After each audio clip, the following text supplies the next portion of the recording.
Well,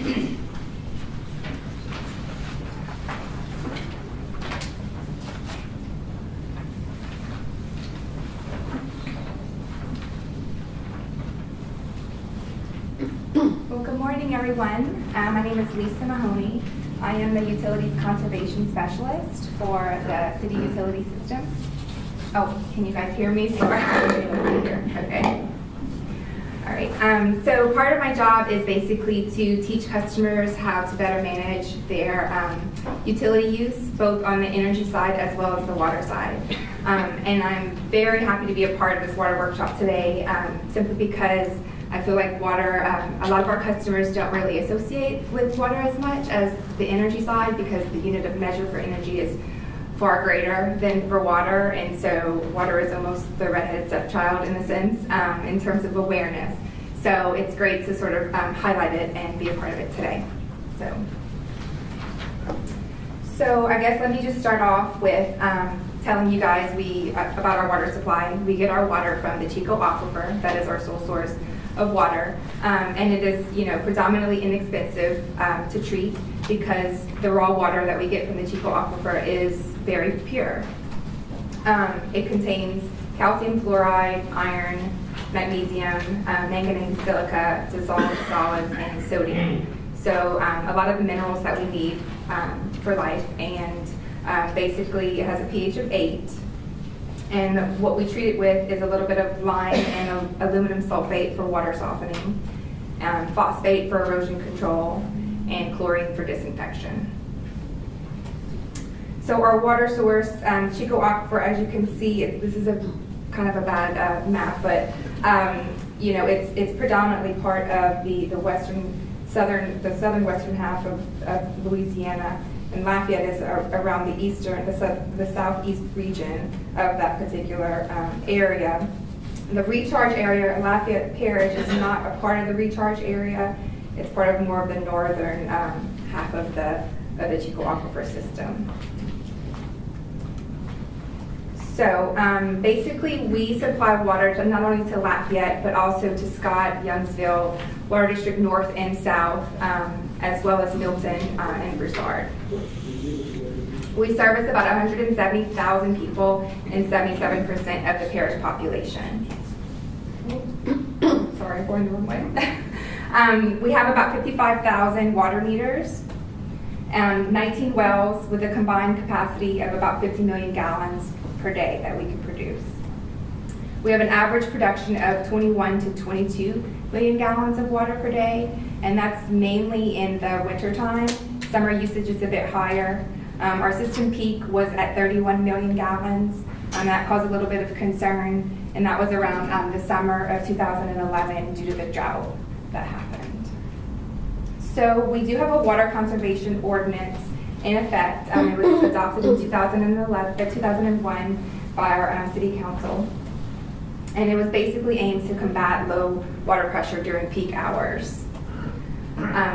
So basically the ordinance allows you to water during non-peak times, which is the hours of midnight and 2 p.m. And it's based on the address that you live. So, if you have an odd address, then you're able to water on Tuesdays, Thursdays, and Saturdays. And then if you're an even address, you're allowed to water on Sundays, Wednesdays, and Fridays. And no one is allowed to water on Mondays. And this only applies to automated watering systems like sprinklers, handheld hoses, and soaker hoses are exempt from that. And this ordinance is in effect from May 1st through September 30th of each year. And it's basically to make sure we have an adequate water pressure for our system in the event of a fire. So, water efficiency versus water conservation. Does anybody know if there's a distinction between the two? Do they seem similar? Well, there is a difference. Basically, water conservation is the curtailment of water, so it's doing less with water. So basically, the example would be minimizing your lawn watering. Whereas water efficiency is using improving technologies and practices that deliver equal or better service with less water. So it's basically the optimization of water. So if I could change my title, it would be more of a efficiency expert or something like that, but as opposed to conservation. We want to be more efficient with our use. We don't want to do without. We just want to use it more wisely. So an example of water efficiency would be using automated drip irrigation, an automated drip irrigation system with moisture detection. So you're still able to use the water just more effectively as opposed to having to do without. So the first step to understanding how we can reduce is knowing how we use water. There'll be a lot of talk today about outdoor water use and how you can minimize that, how you can effectively landscape your lawns. So I'm going to focus more on indoor water use today. And this is basically a pie chart showing this is how we use water in our homes. Toilets use about 26.7. They're the common contributor. They're our main user of water. And they're also the common contributor where leaks happen. Clothes washers come in at about 21.7%, showers 16.8, and so on and so forth. So each person uses on average about 100 gallons of water each day in their home. So that comes about to be about 3,000 gallons per month. 70% of that is used indoors. So 30% is mainly used outdoors, and that's seasonal. LUS, like I had mentioned, the Chico Aquifer is a great resource for us. We don't have to do much to treat it, so it's fairly inexpensive to supply it to our customers. So for that, it is fairly, it's a fairly inexpensive rate, $1.39 per 1,000 gallons, which I think is the main reason why people don't really associate it as much as they would on their energy side. They don't really call, they don't really have any questions related to how they can reduce because it is such an inexpensive resource for us. Our summer rate is a little bit higher, $2.54 per 1,000 gallons. But on the wastewater side, it's almost triple what our water rate is. And so we don't have a sewer meter, and so by saving water, on the water side, you can save on the sewer side as well. So basically, using the 3,000 gallons of water per month and applying our current rate, on average, a person would spend about $20.73 per month per person on water. So WaterSense is basically a partnership that EPA created, similar to the Energy Star rated partnership with energy efficient appliances, and basically it promotes water efficient products. So they test and certify these products that use less water than the traditional counterparts, and it uses about 20% less water than the traditional counterparts. So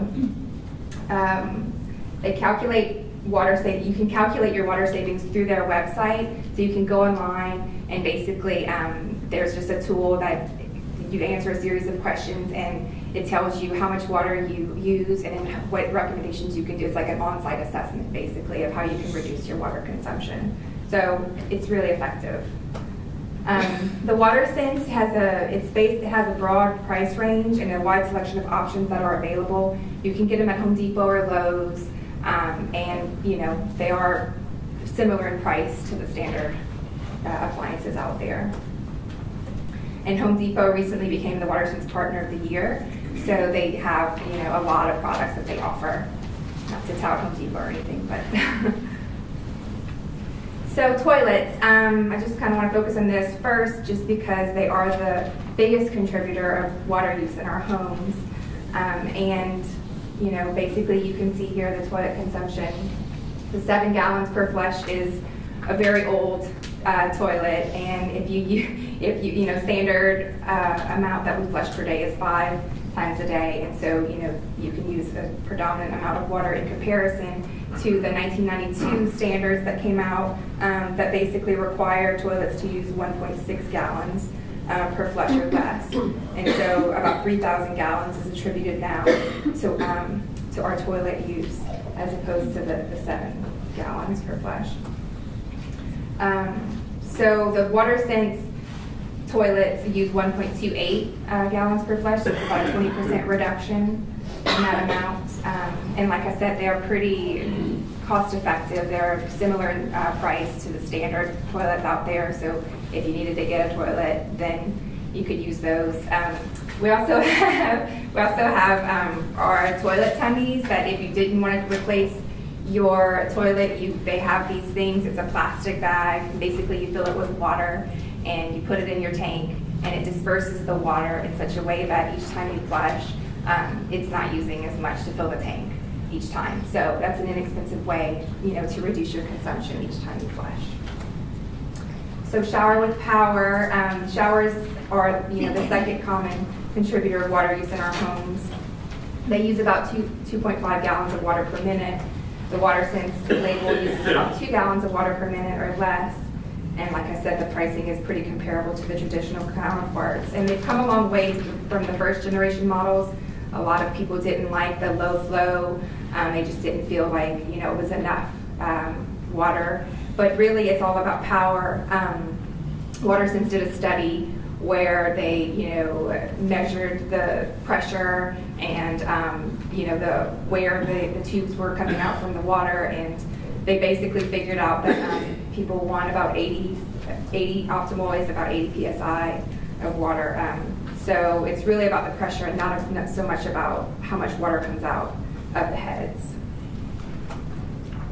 So faucet flows. Faucets basically use about 2.2 gallons of water per minute.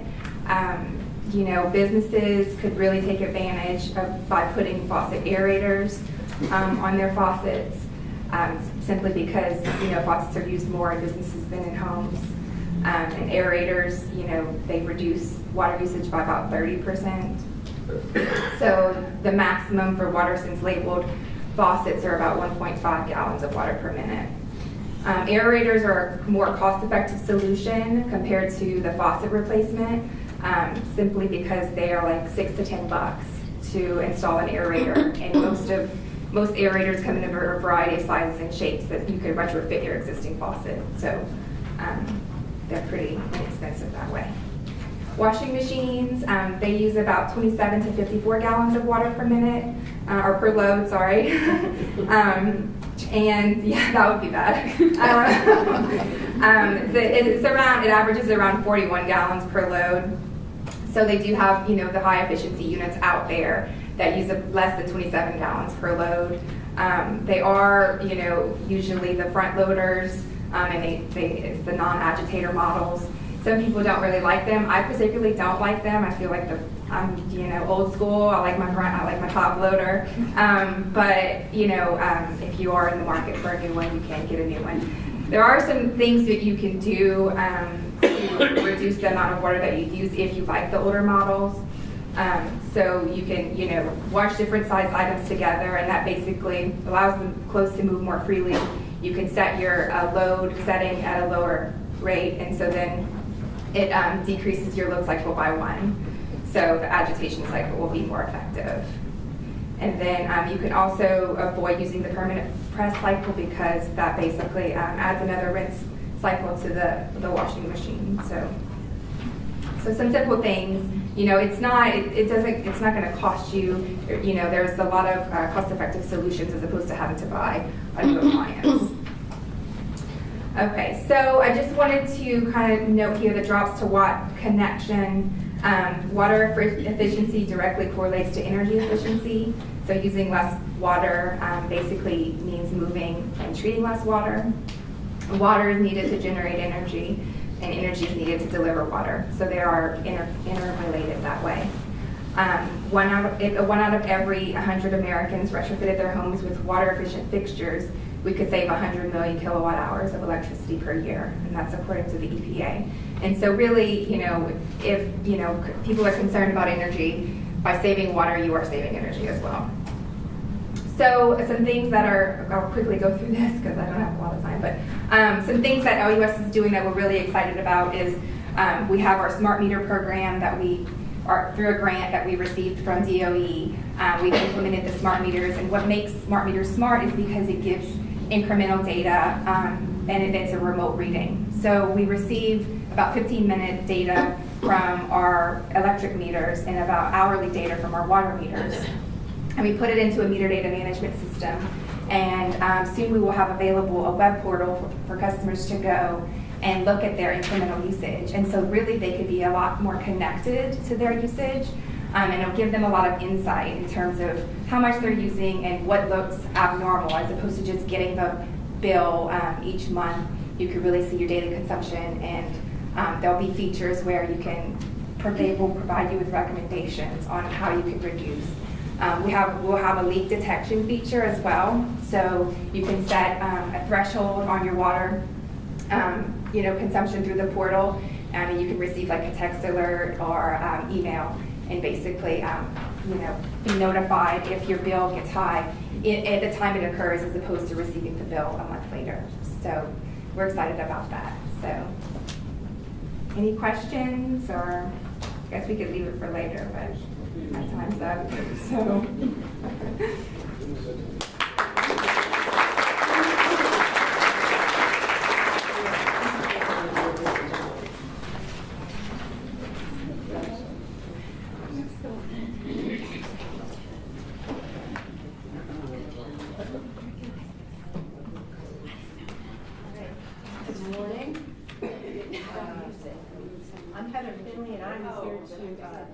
Preceding program was made possible in part with production assistance provided by AOC Community Media.